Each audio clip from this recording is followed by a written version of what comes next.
سیدنا نوح علیہ السلام آدم علیہ السلام کے کم و بیش 1000 سال بعد سرزمین عراق جہاں آج کل کوفہ آباد ہے میں پیدا ہوئے۔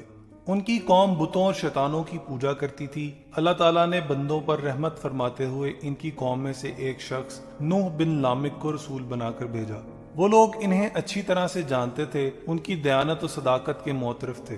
نوح علیہ السلام نے اپنی قوم کو اللہ کی وحدت کی عبادت کرنے کی طرف دعوت دی۔ ان کو سمجھایا کہ یہ بت کسی بھی نفع نقصان کے مالک نہیں ہیں، لیکن ان کی قوم نے ان کا مذاق اڑایا۔ کہنے لگے تم ہمیں گمراہ کر رہے ہو۔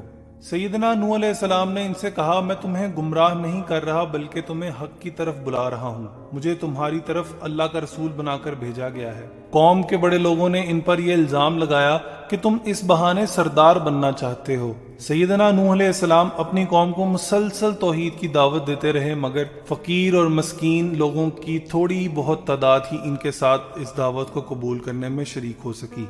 سیدنا نوح علیہ السلام اپنی قوم کو مسلسل توحید کی دعوت دیتے رہے، مگر فقیر اور مسکین لوگوں کی بہت تھوڑی تعداد ہی نے ان کی دعوت کو قبول کیا۔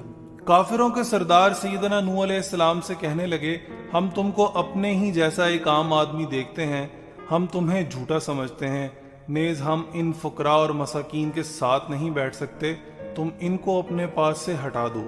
سیدنا نوح علیہ السلام نے فرمایا اگر میں ان لوگوں کو اپنے آپ سے دور کر دوں گا تو اللہ مجھ سے ناراض ہو جائے گا، کیونکہ انہی لوگوں کو اللہ تعالیٰ نے ہدایت سے سرفراز کیا ہے۔ سیدنا نوح علیہ السلام اپنی قوم کو 950 سال تک مسلسل صبح و شام اکیلے رب کی عبادت کرنے کی دعوت دیتے رہے اور ان سے کہا میں تم سے اس کا کوئی بھی معاوضہ طلب نہیں کرتا، مگر ان کی قوم کی اکثریت نے ان کی دعوت کو قبول نہ کیا۔ اللہ تعالیٰ نے سیدنا نوح علیہ السلام کو وحی کی آپ کی قوم میں سے مزید لوگ ایمان نہیں لائیں گے۔ جب وہ اپنی قوم سے مایوس ہو گئے تو انہوں نے اللہ تعالیٰ سے اپنی قوم کی نافرمانیوں کے بدلے ہلاکت کی دعا کر دی۔ اللہ تعالیٰ نے سیدنا نوح علیہ السلام کی دعا قبول فرمائی، انہیں اور ان کے ساتھیوں کو بھاری غم اور پریشانیوں کے بوجھ سے نجات دی۔ انہیں حکم دیا کہ وہ ایک بہت ہی بڑی کشتی بنائیں جو چاروں طرف سے بند ہو، جس میں پانی داخل نہ ہو سکتا ہو۔ جو لوگ ظالم ہیں ان کے بارے میں ہم سے کچھ مت کہنا، کیونکہ وہ غرق کیے جائیں گے۔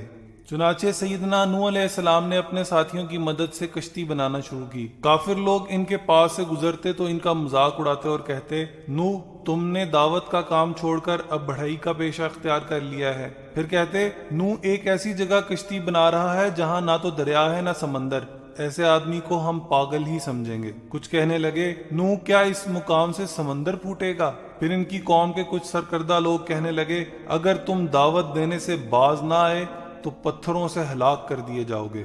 جاہل اور قدر ناشناس قوم نے خیر خواہی کے جواب میں دھمکیاں دی اور مذاق اڑایا۔ اللہ تعالیٰ نے بذریعہ وحی نوح علیہ السلام کو تسلی دی اور کہا جو لوگ آپ کا مذاق اڑا رہے ہیں کل یہی اپنے کیے پر نادم اور پریشان ہوں گے، ان کی خوشیاں غموں اور دکھوں میں تبدیل ہو جائیں گی۔ یہ قوم بڑی ہی بے وقوف تھی، کہنے لگی ہم اپنے معبودوں ود، سوا، یاغوث، یعوق اور نصر کو ہرگز نہیں چھوڑیں گے۔ نوح علیہ السلام کی قوم کے یہی بت بعد میں عرب میں بھی پوجے گئے۔ انہوں نے نوح علیہ السلام کی ہر اچھی بات اور دلیل کا انکار کیا۔ اس دوران کشتی مکمل ہو گئی۔ اس کی 3 منزلیں تھیں، نچلے حصے میں جانوروں کے لیے جگہ تھی، درمیانے حصے میں انسانوں کے لیے، اور سب سے اوپر کی منزلوں میں پرندوں کو رکھا گیا۔ اللہ تعالیٰ نے سیدنا نوح علیہ السلام کی طرف وحی کی کہ وہ جلد ہی تمام کافروں کو ہلاک و برباد کر دے گا۔ انہیں حکم دیا کہ کشتی میں ہر جانور کا جوڑا جوڑا سوار کر لیں، خواہ اس کا گوشت کھایا جاتا ہو یا نہ کھایا جاتا ہو، تاکہ اس کی نسل باقی رہے۔ اس طرح ہر وہ چیز جس میں زندگی کے آثار ہیں، خواہ وہ سبزیاں ہوں یا پھل، اسے بھی کشتی میں رکھ لیں۔ اپنے خاندان کے تمام افراد کو بھی کشتی میں سوار کر لیں، ہاں جن کے بارے میں پہلے سے فرمان جاری ہو چکا ہے اسے سوار نہ کریں کہ یہ لوگ کافر ہیں۔ ان کے علاوہ جو بھی اللہ پر ایمان لایا ہے اور آپ کی نبوت کی تصدیق کرتا ہے اسے بھی اپنے ساتھ بٹھا لیں۔ سیدنا نوح علیہ السلام کی قوم کے بہت تھوڑے سے لوگ ہی ان پر ایمان لائے تھے۔ مورخین کے مطابق ان کی تعداد صرف 80 کے قریب تھی۔ نوح علیہ السلام نے ویسے ہی کیا جیسے ان کو حکم دیا گیا تھا۔ ان کے بیٹوں میں سے حام، سام اور یافس کشتی میں سوار ہوئے کیونکہ یہ مسلمان تھے۔ بالآخر وہ دن آ پہنچا جب اللہ تعالیٰ نے کافروں پر عذاب نازل کرنے کا فیصلہ کیا تھا۔ چنانچہ زمین سے پانی پھوٹ پڑا آسمان سے شدید بارش شروع ہو گئی جس کی پہلے یا بعد میں کوئی مثال نہیں ملتی۔ سیدنا نوح علیہ السلام نے فوری طور پر حیوانات اور پرندوں کو کشتی میں سوار کیا، پھر تمام مومنوں سمیت کشتی میں بیٹھ گئے۔ اس کشتی میں بیٹھ جاؤ، اللہ ہی کے نام سے اس کا چلنا اور ٹھہرنا ہے، یقیناً میرا رب بڑی بخشش والا، بڑے رحم والا ہے۔ مشرق سے مغرب تک ساری زمین کے طول و عرض میں میدانوں، پہاڑوں، صحراؤں اور چٹیل میدانوں میں ہر جگہ سیلاب آیا۔ پانی کی سطح آہستہ آہستہ بلند ہوتی گئی، حتیٰ کہ پہاڑوں کی چوٹیاں بھی پانی میں ڈوب گئیں۔ ادھر کشتی سیدنا نوح علیہ السلام اور ان کے ہمراہیوں کو لے کر پانی میں تیرنے لگی۔ جیسے جیسے پانی کی سطح بلند ہوتی گئی، کافروں کے دل و دماغ پر خوف طاری ہونے لگا، آنکھوں کے سامنے مایوسی اور اندھیرا چھانے لگا۔ انہوں نے ادھر ادھر بھاگنا شروع کر دیا، اونچی جگہوں پر چڑھ گئے مگر پانی ہر جگہ پہنچ رہا تھا۔ ان کافروں میں سیدنا نوح علیہ السلام کا بیٹا یام بھی موجود تھا۔ نوح علیہ السلام نے اسے دیکھا کہ وہ پانی میں ڈوبنے کے قریب ہے تو انہوں نے اسے آواز دی، بیٹے اب بھی وقت ہے، تم کفر سے توبہ کر لو اور کشتی میں سوار ہو جاؤ۔ بیٹے نے جواب دیا، میں اس سامنے والے اونچے پہاڑ پر چڑھ جاؤں گا اور موت سے بچ جاؤں گا۔ سیدنا نوح علیہ السلام نے کہا، آج اللہ کے عذاب سے بچانے والا کوئی نہیں مگر اللہ جس پر رحم کرے۔ پانی کی بڑی بڑی لہروں نے یام کو کشتی سے دور دھکیل دیا۔ وہ پانی میں غوطے کھاتا ہوا دیگر کافروں کی طرح پانی میں ڈوب کر مر گیا اور برے انجام سے دوچار ہوا۔ کشتی مسلسل کئی روز تک پانی میں تیرتی رہی، اس کے تمام سوار طوفان سے مکمل محفوظ رہے۔ پانی کی موجوں نے تمام کافروں کو اپنی لپیٹ میں لے لیا کہ تمام غرق ہو گئے۔ روئے زمین پر سب زی روح اشیاء ہلاک و برباد ہو گئیں، صرف وہی بچے جو کشتی میں تھے۔ ڈوب کر مرنے والوں میں نوح علیہ السلام کے بیٹے کے علاوہ ان کی بیوی بھی شامل تھی، کیونکہ یہ دونوں اللہ پر ایمان نہیں لائے تھے۔ ان کا بیٹا بری صحبت کا شکار تھا اور کافروں کے ساتھ رہنے سہنے کی وجہ سے ایمان قبول نہ کر سکا۔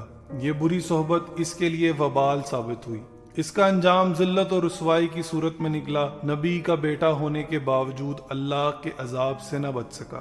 جب روئے زمین کے تمام کافر پانی میں ڈوب کے مر گئے تو اللہ تعالیٰ نے آسمان سے بارش کو روک دیا۔ اللہ نے زمین کو حکم دیا کہ پانی کو نگل لے۔ نوح علیہ السلام نے اپنے بیٹے کے حق میں دعا کی، اللہ تو نے میرے اہل و عیال کو بچانے کا وعدہ فرمایا تھا، پھر میرا بیٹا کیوں غرق ہو گیا؟